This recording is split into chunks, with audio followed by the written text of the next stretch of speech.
ভুল করে ফেলছেন, আরে ভুল তো সবাই করে। পাপ হয়েছে, আরে পাপ তো সবার আছে, আমরা সবাই পাপী।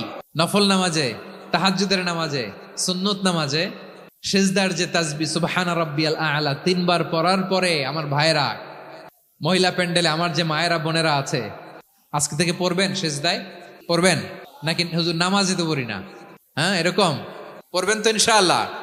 বনি ইসরাইলের এক লোক 500 বছর আল্লাহর ইবাদত করেছে। কয় বছর? কোথায় জানেন? সাগরের মাঝখানে এক পাহাড়, ওই পাহাড়ের উপরে বসে 500 বছর টানা আল্লাহর ইবাদত। দিনে আর রাতে একবার করে নিচে নামতেন। সেখানে আল্লাহ তাআলা পাথরের ভেতর থেকে তার জন্য মিঠা পানির ব্যবস্থা করে দিয়েছেন, আর একটা ডালিম গাছের ব্যবস্থা করে দিয়েছেন। সকালে নামলে একটা টসটসে ডালিম, রাতে নামলে টসটসে ডালিম। এগুলো খেয়ে খেয়ে 500 বছর সে আল্লাহর ইবাদত করেছে। আর সে আল্লাহর কাছে বলেছে, আল্লাহ আমি যখন মারা যাব সেজদারত অবস্থায় যেন মারা যাই। ঠিকই আল্লাহ সেজদারত অবস্থায় সাইয়েদনা আজরাইলকে পাঠিয়ে দিলেন। সেজদারত অবস্থায় লোকটা মারা গেল। 500 বছর ইবাদতের পরে আল্লাহর দরবারে কিয়ামতের কঠিন ময়দানে যখন লোকটা হাজির হয়ে যাবে, আল্লাহ বলবেন আদখিলু আবদি আল জান্নাতা বিরহমাতি, আমার বান্দাকে আমার দয়া, আমার ভালোবাসা দিয়ে জান্নাতে ঢুকায়া দাও। 500 বছর ইবাদত করছে তো আমার দয়ায় আমার বান্দারে জান্নাত দাও।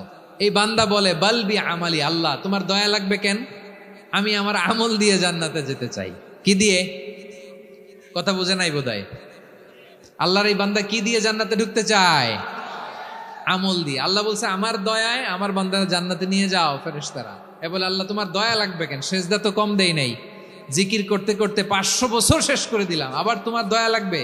আমি তো আবার আমলেই জান্নাতে যেতে পারি। আল্লাহ বলবেন তাই, ঠিক আছে, আমি চাইলাম দয়া দিয়ে জান্নাত দিব, তুমি চাইলে আমল দিয়ে ঢুকবা, ঠিক আছে, তোমার আমল আর আমার যে দয়া দুইটার একটু মাপ দেই। তোমার 500 বছরের ইবাদত এক পাল্লায় রাখো। আর আল্লাহ বললেন আমি যে দয়া করে এই দুনিয়ার নাজ নেয়ামত বিউটি সৌন্দর্য দেখার জন্য তোমার দুটা চোখ দিয়েছিলাম, দুটা নয় একটা চোখ আরেক পাল্লায় রাখো। রাখা হবে, দেখা যাবে ওই 500 বছরের ইবাদত হালকা হয়েছে, আর মুহূর্তের মধ্যে আল্লাহর দেয়া একটা চোখের নেয়ামত ভারী হয়ে গিয়েছে।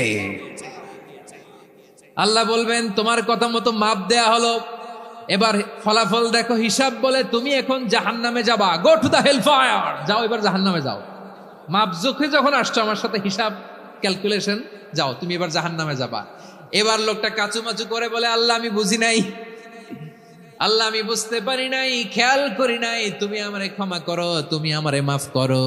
ও আল্লাহ এবার আমি টের পেয়েছি, এবার আমি বুঝতে পেরেছি তোমার দয়া ছাড়া দুনিয়ায় কেউ জান্নাতে যেতে পারবে না, কেউ পারবে না। আল্লাহ বললেন ওরে গোলাম তুই তো কিছুই ছিলি না, অস্তিত্বহীনতা থেকে তোরে অস্তিত্বে আনলো কে? ওই ছোট্ট শুক্রাণু থেকে মায়ের পেটে 9 মাস ধরে খাবার দিয়েছে কে? আবার সুস্থতার সাথে দুনিয়ার বুকে তোরে ডেলিভারির ব্যবস্থা করে দিল কে? আবার তোর মায়ের বুকের ভেতরে 2টা খাবারের লাইনের ব্যবস্থা করে দিল কে? আবার তোকে শৈশব পেরিয়ে কৈশোর পেরিয়ে তারুণ্য, তারপরে যৌবন, এগুলো দান করলো কে? তার চেয়েও বড় কথা, পাহাড়ের মাঝখানে সাগরের মাঝখানে 500 বছর ইবাদত করার শক্তি তোর গায়ে দিয়েছে কে? এই সাগরের মধ্যে লোনা পানি লবণের পানি মুখে দেয়া যায় না, সেখান থেকে আমি পাহাড়ের ভেতর থেকে মিঠা পানির ব্যবস্থা করে দিলাম। ওই জায়গায় তোরে রিজিকের বন্দোবস্ত করলো কে? সকাল বিকাল 2 বেলা টসটসে ডালিম খাওয়ার ব্যবস্থা করে দিল কে? তোর আবদার ছিল আল্লাহ আপনি আমার সেজদারত অবস্থায় রুহু কবজ করবেন, তোর শেষ আবদারটাও পূরণ করেছে কে? ও গোলাম আমার রহমতের তুলনায়, আমার নেয়ামতের তুলনায় তোর 500 বছরের ইবাদতের কোনো ওজনই হবে না। গোটা বিশ্বের কেউ কোনোদিন আমার জান্নাতে ঢুকতে পারবে না আমি আল্লাহর দয়া ছাড়া। হুয়ার রহমানুর রহিম, তিনি দয়াময়, তিনি মেহেরবান। জিব্রাইল আলাইহিস সালাম বিশ্বনবীর এই লম্বা হাদিসটা যখন শোনালেন, আমি যা যা বলছি এটা বিশাল এক হাদিসের অনুবাদ। বললেন ইয়া মুহাম্মদ এই দুনিয়ার সবটাই চলে আল্লাহর রহমত দিয়ে। হাদিসের শেষ কথা, সব চলে আল্লাহর কি দিয়ে?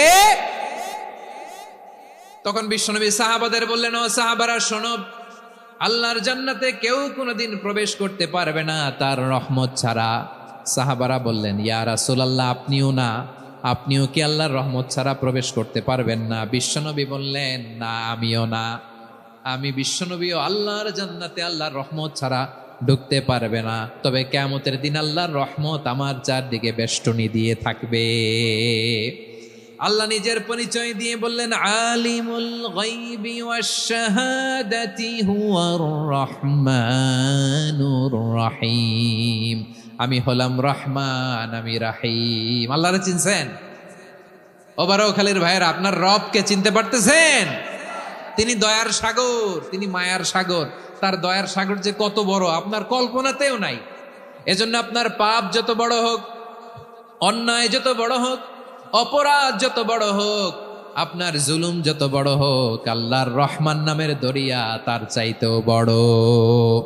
আল্লাহ বলেন, খুলিয়া ইবাদিয়াল্লাযীনা আসরাফু আলা আনফুসিহিম লা তাকনাতু মির রাহমাতিল্লাহ ইন্নাল্লাহা ইয়াগফিরুয যুনুবা জামিআ ইন্নাহু হুয়াল গফুরুর রহিম।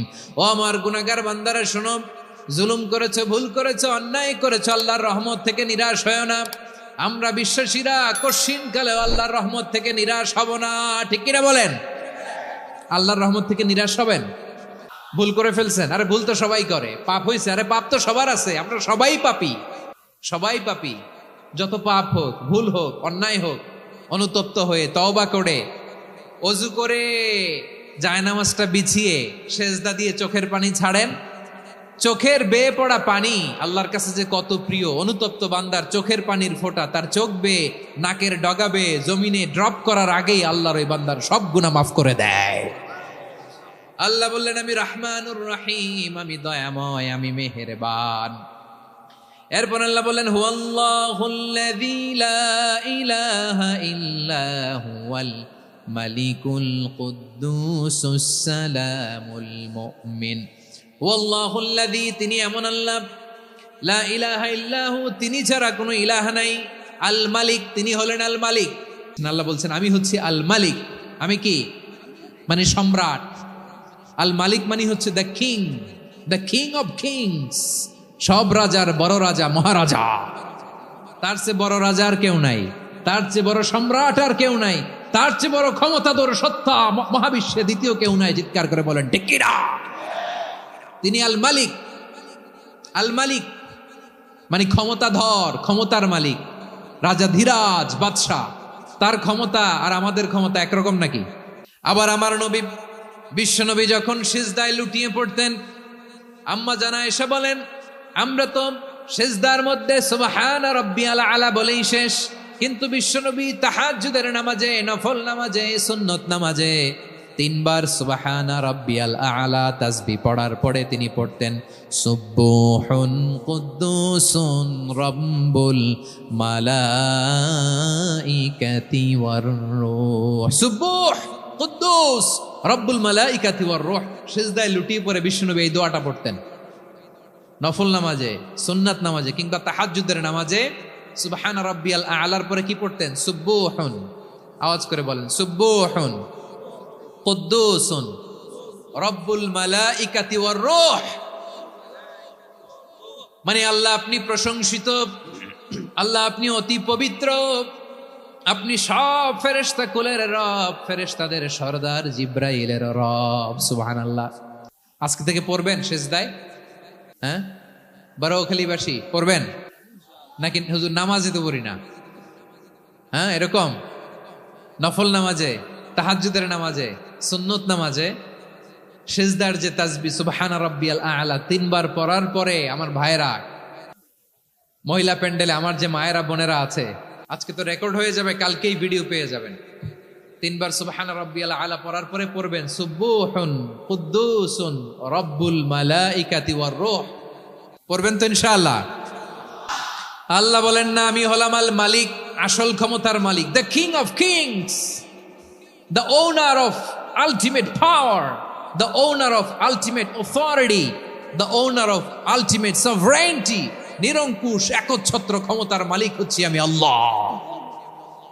আল্লাহ তাআলা সূরা মুলকের শুরুতে বলছেন, তাবারাকাল্লাযী বিয়াদিহিল মুলকু ওয়া হুয়া আলা কুল্লি শাইইন কাদির। মহিমান্বিত সত্তা, যার হাতে ক্ষমতা, তিনি যা চান তাই করতে পারেন। আওয়াজ করে বলেন তো তিনি কে?